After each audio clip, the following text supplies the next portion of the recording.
На 5 април со почеток во 20 часот во Националната опера и балет ќе се изведе извонредниот балетски спектакл насловен Лебедово езеро.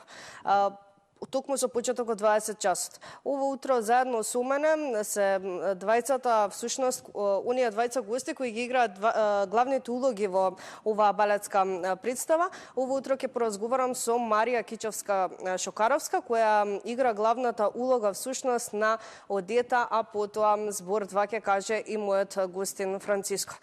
Велам добро утро за двајцата. Најпрвен ќе започнам со Марија, мојата именјачка. Какво е чувството да се игра во еден ваков балетски спектакл, поготово да се игра главната улога?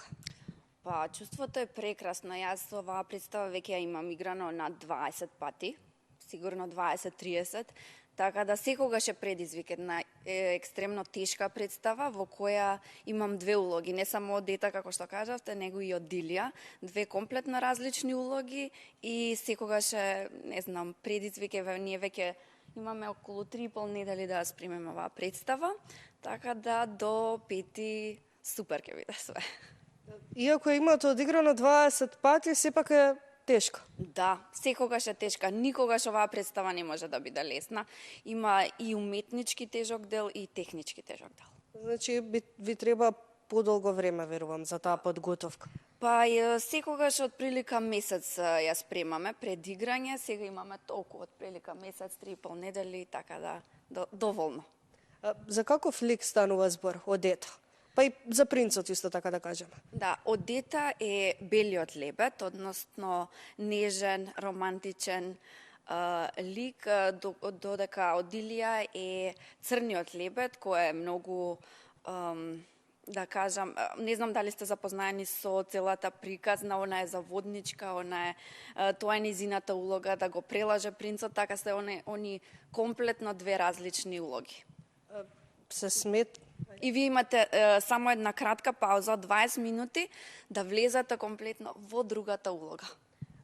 Се смета за една од најромантичните балетски представи. Дали тоа значи дека се препорачува за оние романтичари? Па, ја мислам дека оваа представа е за сите.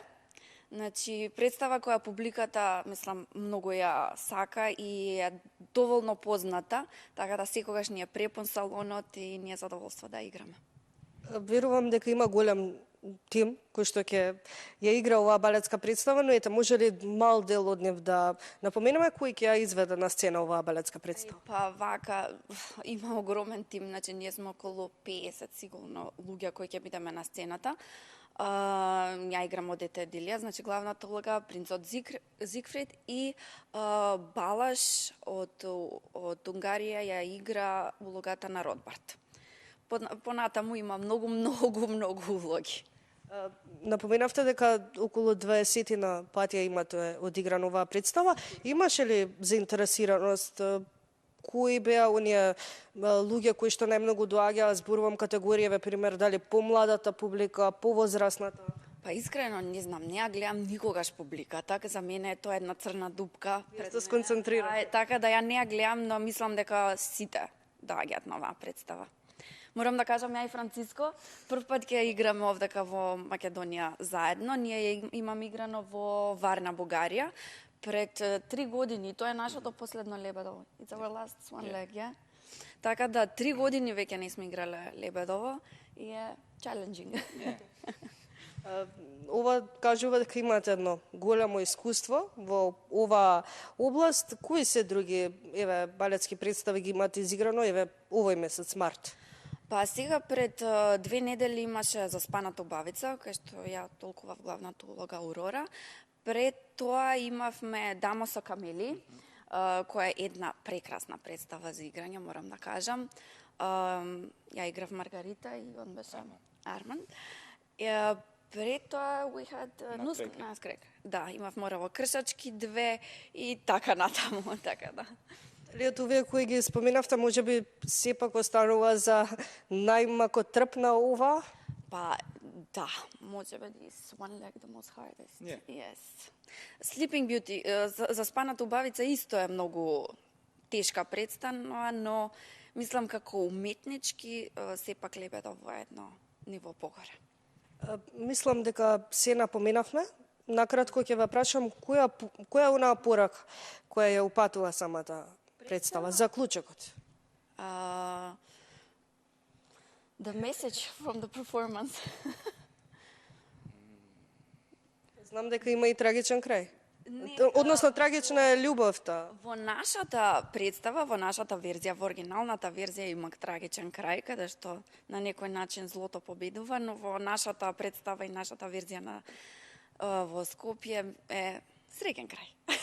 Добро, че има среќен крај, ете една убава порака, ќе се видат сите оние кои што ќе присуствуваат на самата балетска представа, да се надеваме дека ќе ги има во голем број. При самиот крај сакам да го прашам и Франциско, како се носи со самата главна улога, еве со оглед на тоа дека не игра прв пат, дали го дели истото мислење со вас дека е тешко? Is it hard? It's really hard. It's really hard technically and dramatically. It's also really hard. It's a big point for a ballet dancer. Многу е тешко, нормално. Истото ја што го кажав, не само техничкиот дел и самата улога, драмата и прекрасно. It's beautiful. За се треба труд, така и за ова, поготово за нешто кое што го сакаме. Ви благодарам многу за одвоеното време. Thank you for this conversation. Фала многу. Убави гости, убава тема, да се надеваме дека ве заинтересиравме всушност со овој разговор и дека ќе бидете присутни на овој балетски спектакл кој што ќе се одржи на 5 април со почеток во 20 часот токму овде во Националната опера и балет, а се разбира сега останете со нашата утринска емисија.